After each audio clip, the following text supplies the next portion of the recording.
Welcome to mega 9 TV. నేను మీ జనని. రాష్ట్ర వ్యాప్తంగా ఇవాళ 10వ తరగతి పరీక్షలు ప్రారంభమయ్యాయి. విశాఖ జిల్లాలో 29,927 మంది విద్యార్థులు పరీక్షలకు హాజరవుతున్నారు.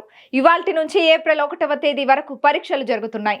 జిల్లాలో 26,523 మంది రెగ్యులర్ విద్యార్థులు మరియు 1,404 మంది ప్రైవేట్ విద్యార్థులు పరీక్షలకు హాజరవుతున్నారు. పరీక్షలకు హాజరవుతున్న 265 మంది వికలాంగుల విద్యార్థులు సౌలభ్యం కోసం గ్రౌండ్ ఫ్లోర్ లో పరీక్షలు ఏర్పాటు చేశారు. జిల్లాలో ముందుగా గుర్తించిన 6 సమస్యాత్మక పరీక్షా కేంద్రాల్లో సీసీ కెమెరాలు ఏర్పాటు చేశారు. దీనిపై మరింత సమాచారం మా విశాఖ కరెస్పాండెంట్ దుర్గా ప్రసాద్ అందిస్తారు. ఆంధ్రప్రదేశ్ లో ఈ రోజు 10వ తరగతి పరీక్షలు ప్రారంభమయ్యాయి. ఉదయం 9:30 నుంచి 12:45 వరకు కూడా ఈ రోజు 10వ తరగతి పరీక్షలు జరగనున్నాయి. అన్ని ప్రభుత్వ ప్రైవేట్ స్కూల్లో కూడా ఈ రోజు 10వ తరగతి పరీక్షలు ప్రారంభమయ్యాయి. ప్రస్తుతం మనం విశాఖలో ఉన్న జ్ఞానపురం ఒక ఎగ్జామ్ సెంటర్ వద్ద ఉన్నాం.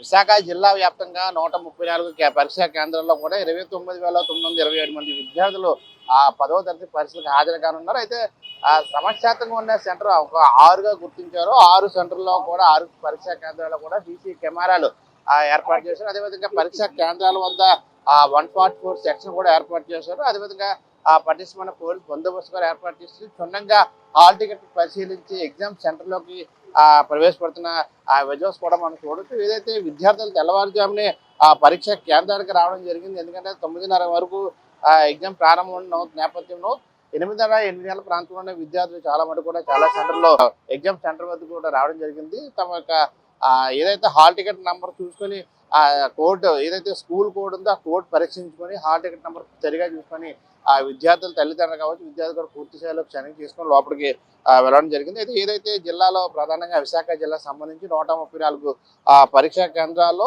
ఓవరాల్గా 29,927 మంది విద్యార్థులు పరీక్షలకు హాజరు కానున్నారు. అయితే దీంట్లో ఓవరాల్గా 1,472 మంది ఇన్విజిలేటర్లు కూడా పాల్గొంటున్నారు. అయితే ఓవరాల్గా 5 ఫ్లయింగ్ స్క్వాడ్లు కూడా ఏర్పాటు చేశారు. అదేవిధంగా 6 సెంట్రల్ వద్ద ఏదైతే కొన్ని పరీక్షా కేంద్రాల్లో కొంచెం సమస్యాత్మక పరీక్షా కేంద్రాల్లో విద్యాశాఖ పరిశీలించిన నేపథ్యంలో 6 పరీక్షా కేంద్రాల వద్ద కూడా సీసీ కెమెరాలు కూడా ఏర్పాటు చేశారు. అదేవిధంగా 144 సెక్షన్ ఉన్న నేపథ్యంలో ఎక్కడ కూడా పరీక్షా కేంద్రాల వద్ద గుమ్ముగూడే అవకాశం లేనందున ఎవరు కూడా ఆ సెంటర్ వద్ద ఉండే అవకాశం లేనందున పోలీసులు కూడా పటిష్టమైన బందోబస్తు ఏర్పాటు చేశారు.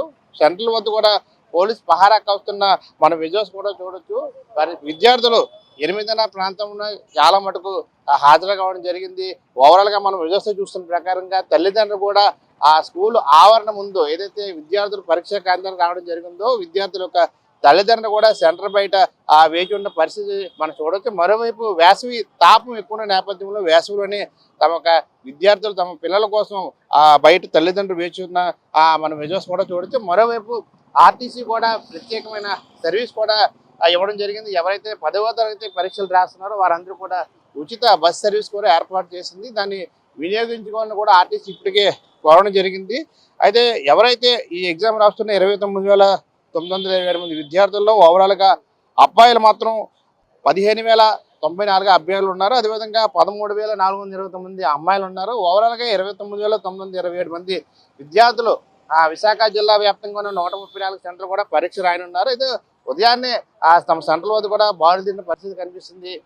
విద్యార్థులకు కావాల్సిన హాల్ టికెట్లు ఇప్పటికే అన్ని స్కూళ్ళు యాజమాన్యం ఇవ్వడం జరిగింది. తెల్లవారుజామునే సెంటర్ వద్దకి విద్యార్థులు తల్లిదండ్రులతో రావడం జరిగింది. తమ యొక్క హాల్ టికెట్ సరి చూసుకుని లోపలికి వెళ్ళడం కూడా జరిగింది. ఏదైనప్పుడు కూడా విద్యాశాఖ ఆధ్వర్యంలో చేపడుతున్న ఇన్వెస్టిగేషన్ క్యూ టీం కూడా ప్రత్యేకంగా ప్రతి సెంటర్ వద్ద కూడా డిఓ ఆధ్వర్యంలో విద్యాశాఖ అధికారులు సెంటర్ వద్ద రావడం జరిగింది. పూర్తి స్థాయిలో ఏ విధంగా ఏర్పాట్లు ఉన్నాయని పరిశీలించారు. మరోవైపు విద్యార్థులకి ఎగ్జామ్స్ టైంలో కావాల్సిన మంచినీటి, ఎందుకంటే వేసవి తాపం ఎక్కువ ఉన్న నేపథ్యంలో మంచినీటి వసతి కూడా ప్రతి ఒక సెంటర్ వద్ద కూడా ఏర్పాటు చేసిన పరిస్థితి కూడా మనం చూడొచ్చు.